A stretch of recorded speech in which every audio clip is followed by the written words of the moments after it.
My parents called me an accident and favored my sister years later. We reunited and took legal action when they tried to ruin my wedding. I found myself in a bit of a mess with my parents, and I could really use some advice. Before I dive into what's going on, let me lay out some background to keep things clear. I'm 26 years old, the younger of two sisters in a family of four, just me, my mom, my dad, and my older sister, Melanie, who's 35.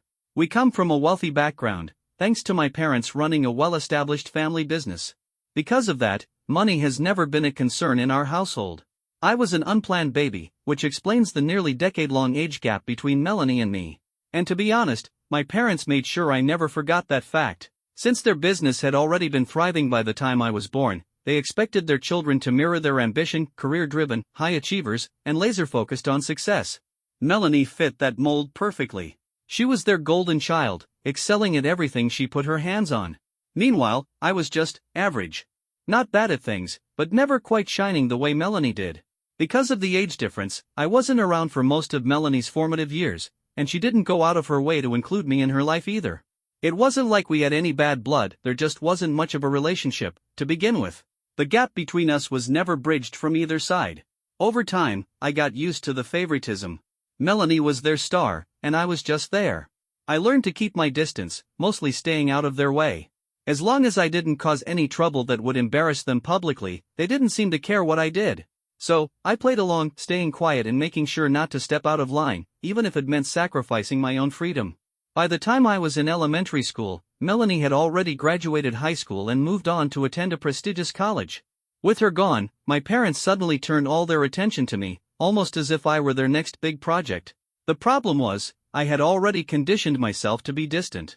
Their sudden interest in my life felt more like an obligation to them than genuine care, and it quickly turned into them pestering me to spend time together. I was beyond frustrated, but since I didn't have much of a choice, I gave in. I played the role, setting aside some time each day for what felt like mandatory family bonding. They put in the effort to build a connection, but by then, I had already seen through them. I had long realized how self-absorbed they were and made up my mind I'd move out the first chance I got. Meanwhile, Melanie had graduated and landed a job at a tech company. That's where she met Warren, her then boyfriend, who also happened to be her boss. When my parents found out about the relationship, they were thrilled, assuming Warren must come from a wealthy, influential background to hold such a high position. But when they finally met him, they realized he wasn't quite at their level. To be clear, Warren wasn't poor, he was still from a wealthy family, but not nearly as rich as ours. That, apparently, was a deal-breaker for them. It bruised their sense of status, and they started pressuring Melanie to break up with him. When she refused, they switched tactics.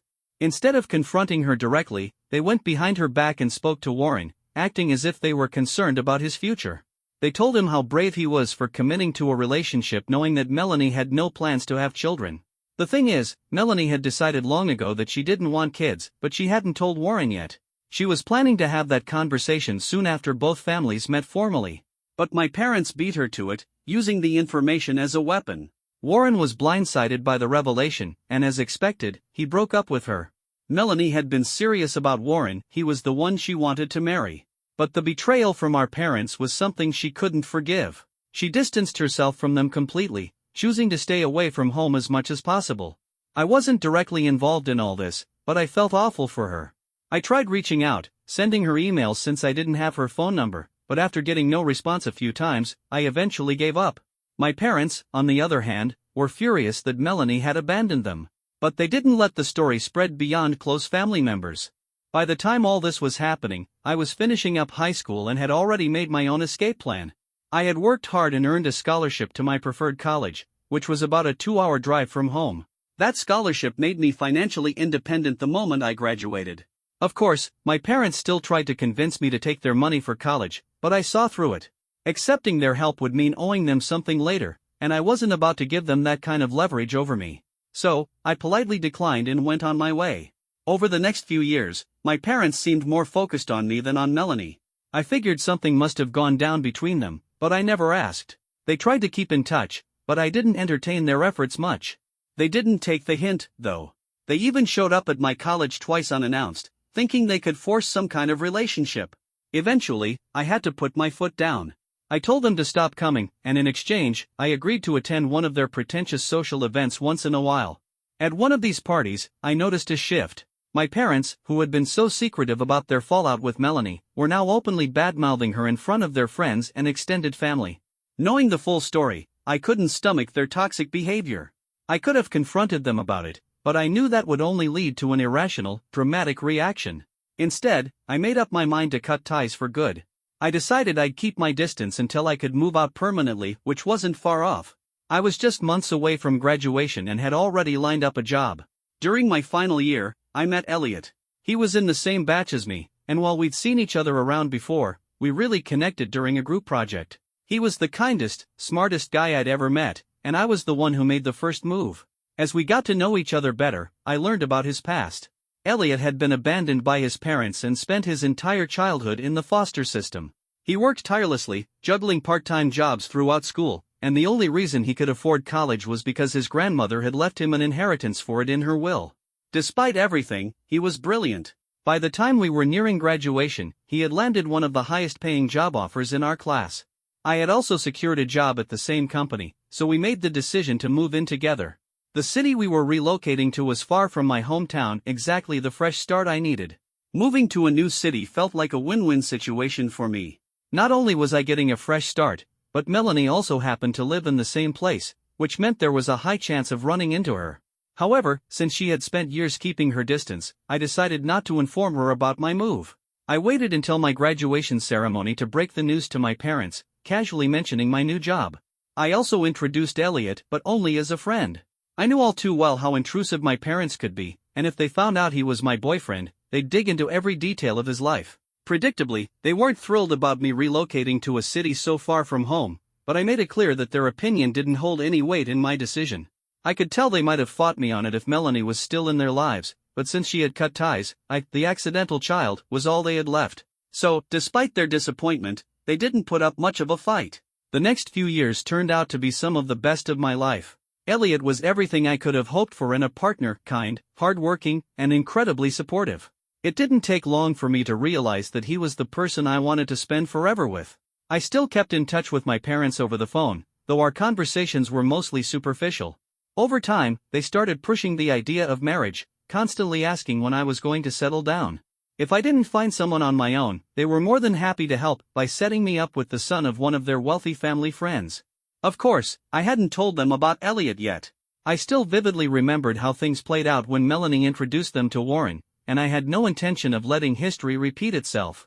Elliot proposed when we were both 25, and without hesitation, I said yes. He knew every little detail about my complicated relationship with my family, which is why I was surprised when he suggested that I tell them about our engagement. I told him I had a better idea: we should elope. We could still have a reception, but just for his friends and family. I was perfectly fine with my side of the family not being involved at all. But Elliot, being the good-hearted man he is, wanted to give my parents the benefit of the doubt. He pointed out that they had been relatively decent to me in recent years, so maybe, just maybe, they had grown past their obsession with status. Maybe they would accept our relationship.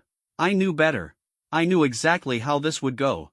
But because it mattered to Elliot, I agreed to at least give it a shot. Ironically, a week before we were scheduled to visit my parents, something completely unexpected happened. We ran into Melanie. In all the time I had been living in the same city as her, this had never happened before. We both stood there, momentarily stunned, unsure of how to react. Thankfully, Elliot stepped in, breaking the tension by introducing himself. Once Melanie processed everything, her hesitation vanished.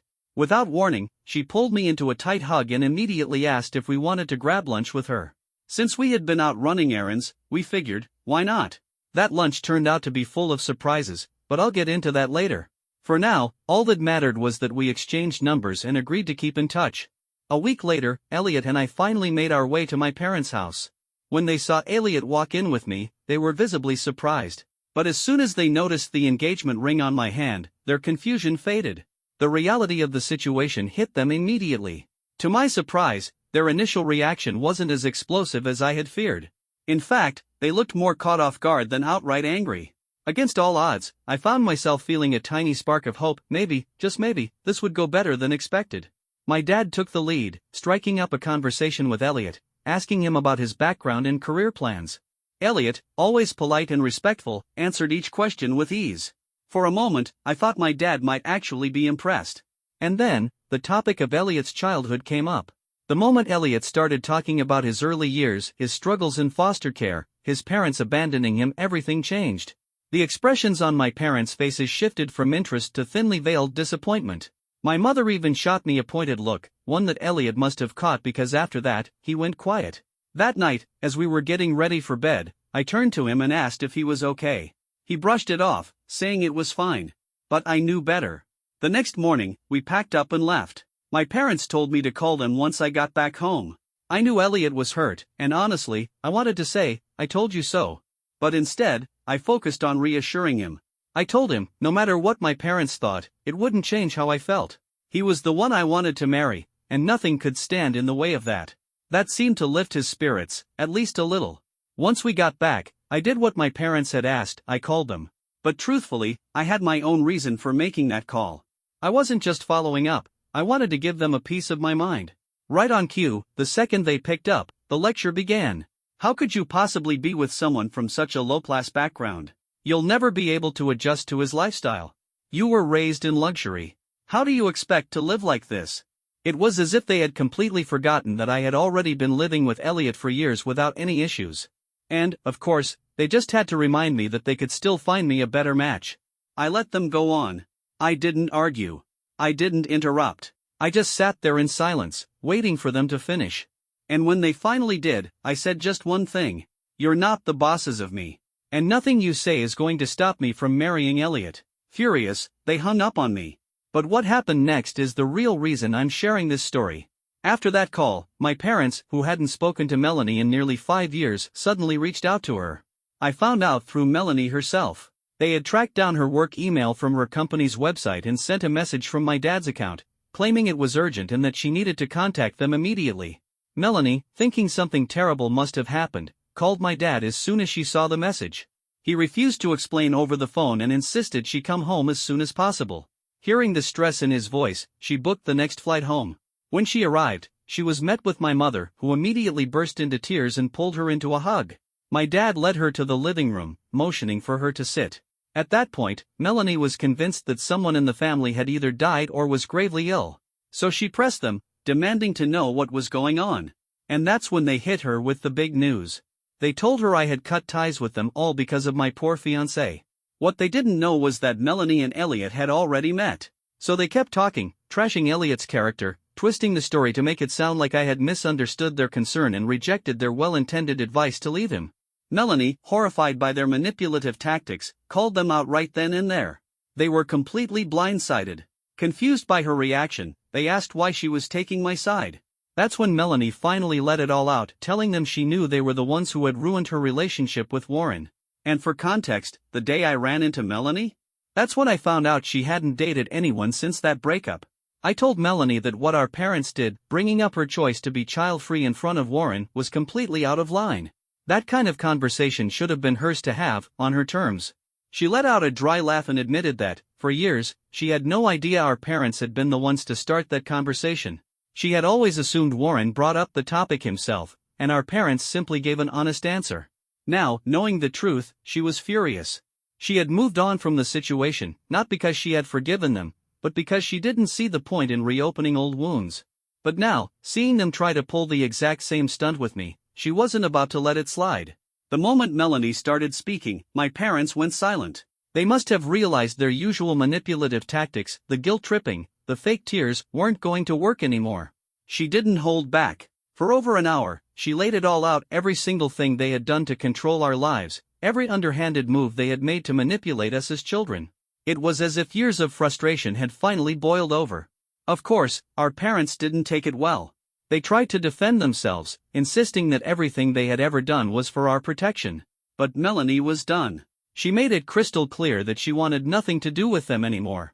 Any further attempts at contact would be considered harassment, and she wouldn't hesitate to take legal action if needed. Panic set in. They scrambled to convince her to reconsider, to not cut them off entirely. But it was too late. After she got home, Melanie called me and told me everything that had gone down. She also warned me to stay alert. Our parents had just lost their last lifeline to the world they wanted to maintain, and she suspected they'd come after me next. She was absolutely right. Not long after, I got a call from my mom. Her voice was sickly sweet, full of forced remorse. She wanted me to help fix things with Melanie. I laughed bitterly and told her I wasn't about to clean up her mess. It was their constant manipulation that had driven Melanie away for good. That's when the mask slipped. Mom's tone sharpened, and in the heat of the moment, she snapped, blaming me for turning Melanie against them. And then, as if she hadn't already twisted the knife deep enough, she said the one thing that cut me the most. "You've just proven that you really were an accident." For a second, I couldn't breathe. It was as if years of childhood trauma had come rushing back all at once. I didn't yell. I didn't argue. I just hung up. Then I blocked her number. She must have realized how vile her words were, because soon after, I got a string of missed calls and messages from my dad. He was apologizing, saying they wanted to talk things through in person. I ignored him. At this point, I was done pretending. My parents didn't want a family, they wanted an illusion. A picture-perfect reputation in their high society circle, even if it meant stepping on their own children to maintain it. The rest of the day, I was in a foul mood. And as much as I tried to brush it off, Mom's words stayed with me. Was I really the one who had caused all this? Update 1. First off, I just want to say thank you to everyone who responded to my original post. I never expected so many people to relate to my situation, and I appreciate all the advice and encouragement. I'm writing this 2 days later. After my call with my mom, I was still feeling pretty down. Elliot, of course, noticed. That evening, he took me out to dinner, wanting to distract me from everything. At some point, he reached across the table, took my hand, and told me something that finally helped everything click. "There's no point holding on to what your mom said. She's spent years proving how flaky she is." He also apologized for pushing me to visit my parents in the first place. He had thought maybe they had changed, but he now saw that I had been right all along.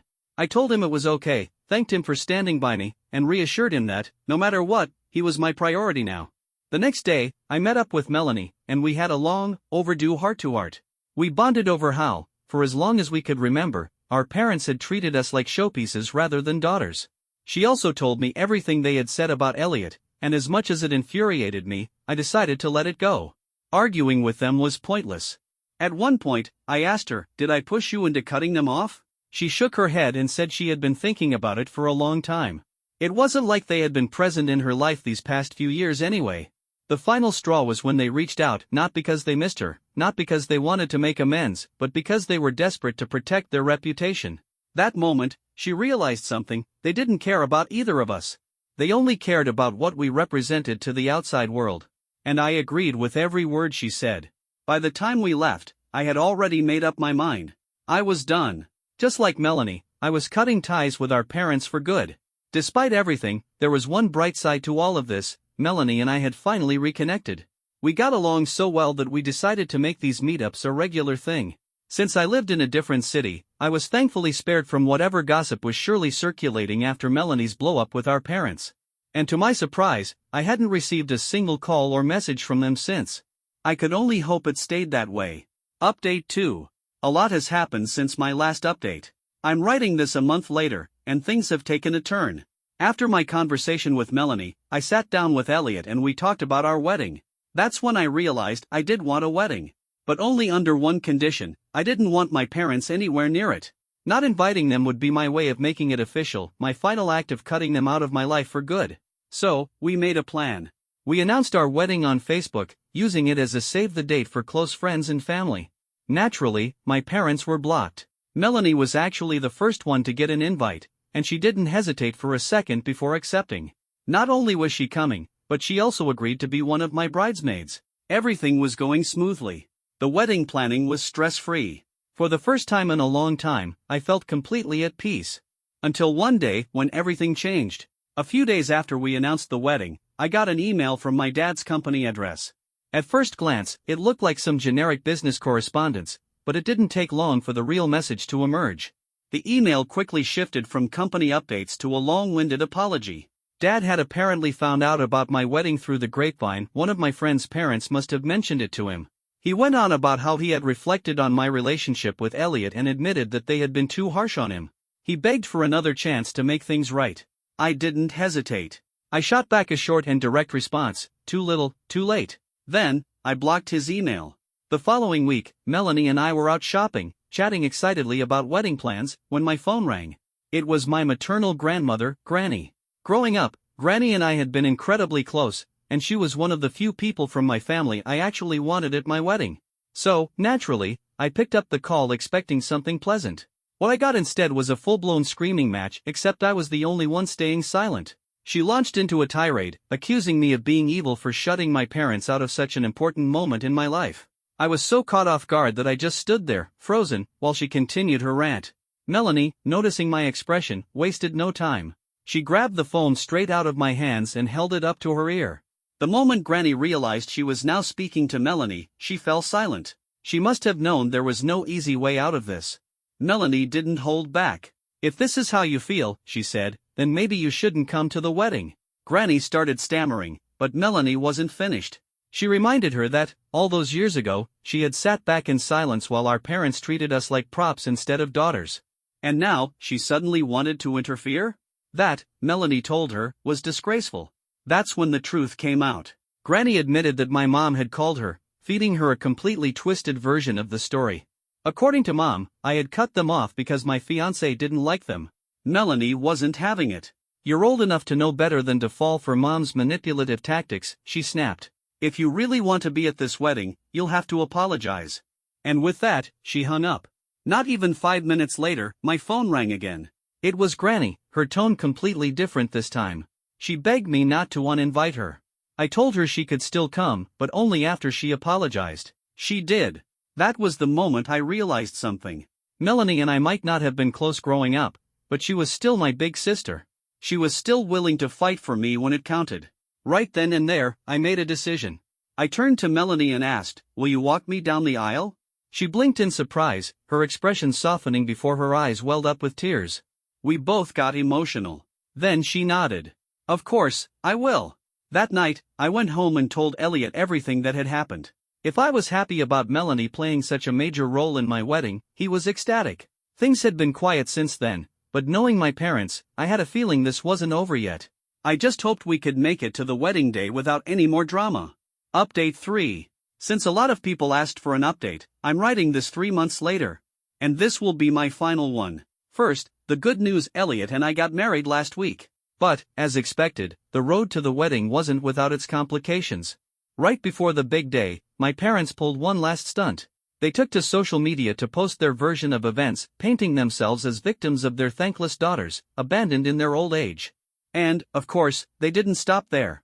They threw in some vile comments about Melanie and me, attacking our character and implying that we were selfish, ungrateful, and cold-hearted. This post spread fast. Suddenly, people who had no idea about our actual family history were weighing in. Some of my relatives, ones I had invited to the wedding, reached out, urging me to make amends. I had one response: "If you side with my parents, consider yourself uninvited." That cleared up the guest list real quick. When Elliot saw the post, he was furious. He wanted to take legal action, even suggesting that we file a defamation case against them. I considered it. I really did. But the wedding was right around the corner, and I didn't want to waste another second of my life on my parents' toxic nonsense. Then Melanie called me, sobbing. She had been hit the hardest. People had flooded her social media and email with cruel messages, calling her names, telling her she was a terrible daughter. It broke my heart. All I could do was console her, but in that moment, I made a promise to myself I would take action. Just not yet. For now, I needed to focus on the wedding. We had chosen a destination wedding, and not just for the scenery. The main reason? To make it as difficult as possible for my parents to show up and cause chaos. And, predictably, they still tried. This time, they didn't come after me. They tried to contact Elliot. But Elliot, being the rock that he is, completely ignored them. And with that, we moved forward. Our wedding was everything I had imagined: beautiful, intimate, and free of the toxic people who had weighed me down for so long. Melanie walked me down the aisle, and Elliot and I said our vows, surrounded by the people who truly loved and supported us. For the first time in a long time, I felt free. And that's where I'm ending this story.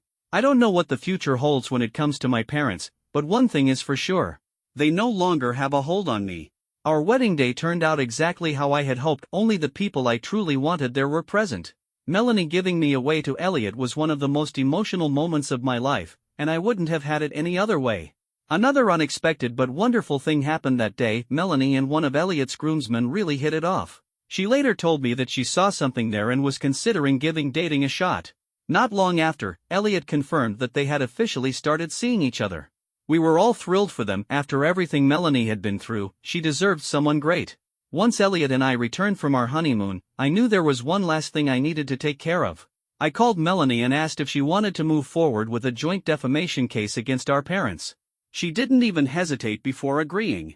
By then, our parents had already deleted their vile post, but luckily, Elliot had the foresight to take screenshots. When we presented them to our lawyer, he assured us that they were solid enough to move forward. The moment our parents received a legal notice, all hell broke loose. They went hysterical, calling and messaging us relentlessly. My grandmother tried reaching out too, but I knew exactly what she wanted to say, so I ignored every single attempt. Then came the day of our first face-to-face meeting in months. For the first time in a long time, I saw my parents in person. They looked exhausted, probably from the stress of their own making, but I felt nothing for them. They had created this disaster, and now, they had to deal with the consequences. They tried to justify themselves, saying they had deleted the post because they realized their mistake. But our lawyer wasn't having it. He reminded them of the damage they had already caused, especially to Melanie's reputation, and made it crystal clear that if we took this to court, it would cost them a lot both financially and socially. I watched as my dad's face drained of color. The moment money got involved, reality hit him. He immediately started begging to settle things out of court.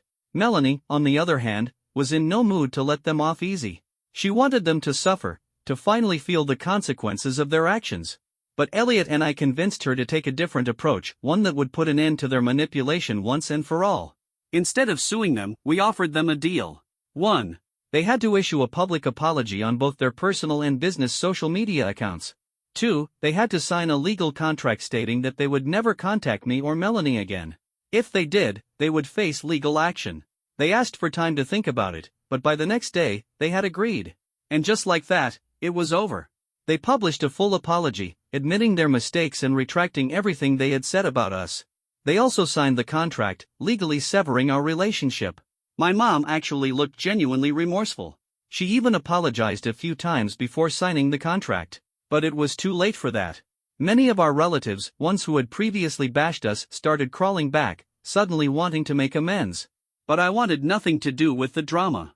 I logged off social media and decided to take a break from all of it. And honestly, it felt good. Final update. Since so many people have asked how things are going, here's my final update. It's been 3 months since all of this went down, and life has been good.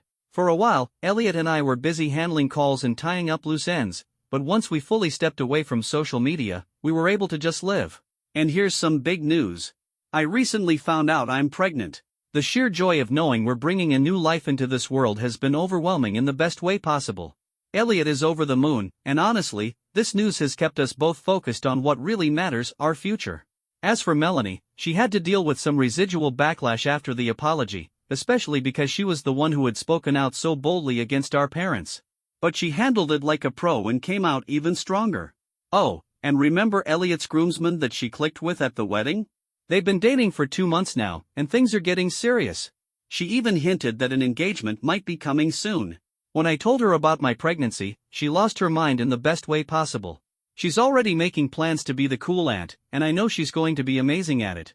As for my parents, they've stayed away, just as the contract required.